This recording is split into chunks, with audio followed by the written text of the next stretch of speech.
I have no idea how Colorado has 2 haunted hotels, cause even one just seems rare. But today I'm gonna talk about more than just the haunted hotels at homes. I'm your host Michaela, and these are the top 10 Colorado scary urban legends, and make sure to subscribe so you know every time we upload a video, but other than that, let's get started. Starting off this countdown at number 10, the Stanley Hotel. One of the most famous haunts of Colorado is the Stanley Hotel. The Stanley, which served as the basis for Stephen King's The Shining, is more than a century old and is home to countless ghost sightings and unexplainable events. Multiple witnesses have seen a face peering out of the window of room 407 when it wasn't occupied. One witness staying in the room reported that a light kept turning off and on. Allegedly, the guests acknowledged the ghost, assured him that they'd only be staying 2 days, and asked him to keep the light on. The spirit left the light alone after that, but proceeded to spend the rest of the night noisily playing around with the elevator just outside the door. Rooms 217, 401, and 418 have unusually high reports of paranormal activity. Cleaning crews tell of strange noises and seeing impressions on the bed when the rooms are empty. Guests in room 418 report that the sounds of children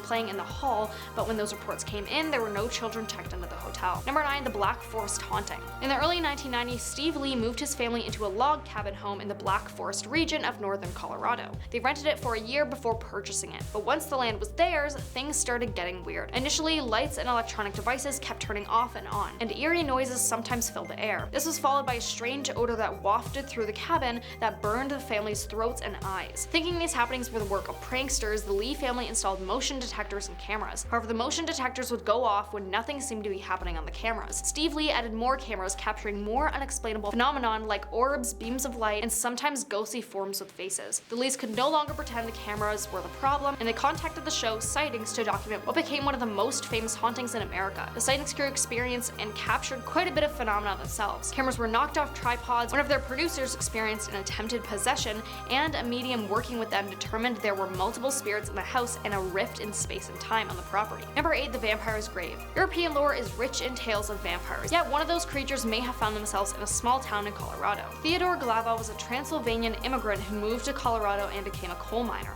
Legend says the man was tall and pale with a dark coat and long fingernails. In 1918, he passed away of the flu and was buried in the local cemetery, where some say they have seen his figure lurking at night. Some say that the tree guarding Glava's grave grew from the stake that was hammered into his heart post-mortem. Number 7, Butch Cassidy's Lost Gold. Butch Cassidy was one of the most infamous outlaws in Wild West history, and his life allegedly ended in a shootout in 1908, but it said he left behind mementos of his acclaimed career. According to the rumors, Cassidy reportedly stashed thousands of dollars worth of gold in a hideout in an unassuming Irish canyon. If this is true, the gold may still be there to this day. Should you ever visit the Irish Canyon, keep a careful eye out and you may be the one to discover Cassidy's hidden treasure. Number 6, Route 666. The infamous Route 666, nicknamed the Devil's Highway, runs through Colorado. It was renumbered as Route 491 in 2003 in hopes of dispelling the fear surrounding the demonic numbers. However, changing the numbers didn't take away the unexplainable phenomena that occurred, and is still occurring on this cursed road. When it was still known as Route 666, this stretch of highway had an unusually high accident rate. People driving along the Devil's Highway have reported creepy incidences,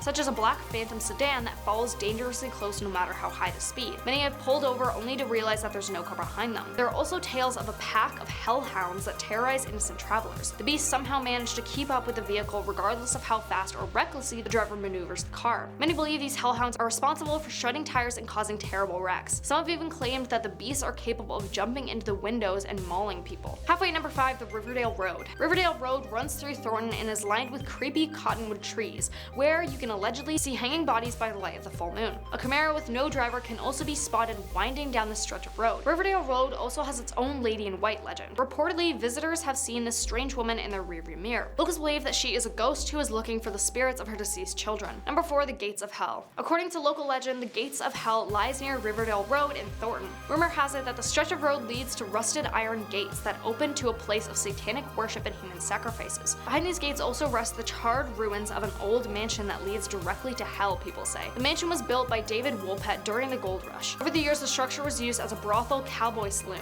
and a hippie commune, before it was burned down in 1975. It's said that a man living in the mansion took his family's lives before setting the home on fire. This dark story has led people to believe that the grounds of the mansion are portals to the underworld. Number 3, the Hotel Colorado. The guests of the Hotel Colorado are often awoken in the night by by strange sounds and flickering lights. Some are plagued by sightings of a little girl wearing a Victorian-era dress, while others recount how their personal items were moved around or missing. Both bell tower suites are reportedly haunted, and the elevator seems to have a mind of its own at times. Stories tell of a female presence that has a habit of watching male guests as they sleep. The screams of a woman can also often be heard throughout the hotel, believed to belong to a deceased chambermaid. According to the lore, she was involved in a love triangle which ended with one of her lovers taking her life in one of the guest rooms, and her former room has been turned into a storage space because the paranormal activity within the room was said to be too intense to remain open to the public. Number 2, the Ridge Home Asylum. Every state has an abandoned asylum story, and this is Colorado's. Ridge Home admitted its first patient in 1912, and from there began a history full of controversy. Many of the home's residences were admitted despite still being mentally capable, but over time their mental states declined due to their confinement. Rumors that patients were unnecessarily medicated arose, and over time parts of the building closed due to unsafe living conditions. Finally, in 1992, the doors of Ridge Home Asylum closed for good, but that doesn't change the fact that the legend that some patients were mistreated there